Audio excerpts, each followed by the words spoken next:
দেশের মধ্যে আর ভোজ্য তেলের অভাব বা দামও বেশি, যদি এরকম সাথী ফসল হিসেবে যদি সূর্যমুখী যদি গড়া যায় হয়, হয়তো তেলের চাহিদা হয়তো কিছু না কিছু হইলে মিটিব বা ভালো তেল পাওয়া যাবে।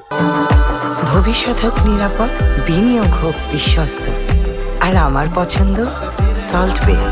ওয়েলকাম টু সল্ট বে। ইয়ান সম্পূর্ণ নিজস্ব উদ্যোগে, যেহেতু সরিষা চাষ করছিলাম আমি গত বছর, ভালো ফলন হয়ে বছর আমার সরিষা চাষ আছে প্রায় বিঘা 2 বিঘা মতো, ফলন ইনশাল্লাহ ভালোই। তো সূর্যমুখী এখন নতুন একখান করেছি যে সূর্যমুখী যদি সূর্যমুখীর তেল যদি ভালো হয় দেয়, তাহলে আমি ভবিষ্যতে সূর্যমুখীর সাথী ফসল হিসেবে বা আলু দিলাম, আলুর সাথী ফসল হিসেবে সূর্যমুখী দিলাম।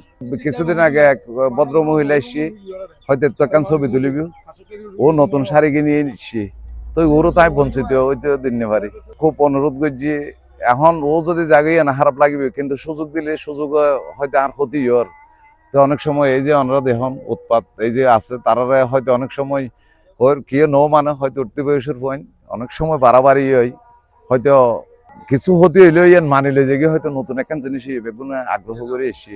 কিন্তু এটার এতনো বোঝা পড়িবে যারা আইয়ের বা ইয়ান উপভোগ করার, এটার এতনো বোঝা পড়িবে যে হয়তো জিনিস ভালো থাকুক। প্রায় 1 বিঘা হইব, যেন আর আগে ড্রাগন চাষ আসছিল, যেন পাই গিয়া গেছিল আর আগে আর মনে তো কক্সবাজার বাণিজ্যিক ভাবে ড্রাগনের চাষ হয়তো হনিকে গজ্য বলে মনে নয়। এখানে বিকেল বেলায় ঘুরতে এসে অবশ্যই মন খারাপ থাকলেও মন ভালো হয়ে যাচ্ছে, আর ফ্রেন্ডরা মিলে যদি কে আসে তাহলে এই মন একদম উৎফুল্ল হয়ে যায়। কৃষকদের যিনি আছেন তাকে অসংখ্য ধন্যবাদ। যারা পর্যটক আসতেছে তারা তো আসতেছে ছবি তোলার জন্য বা ঘোরার জন্য, তো একটু সাবধানতা বজায় রেখে তারা ঘুরবে বা ছবিটা তুলবে, যাতে অন্যের ফসলটা যাতে ক্ষতি না হয়।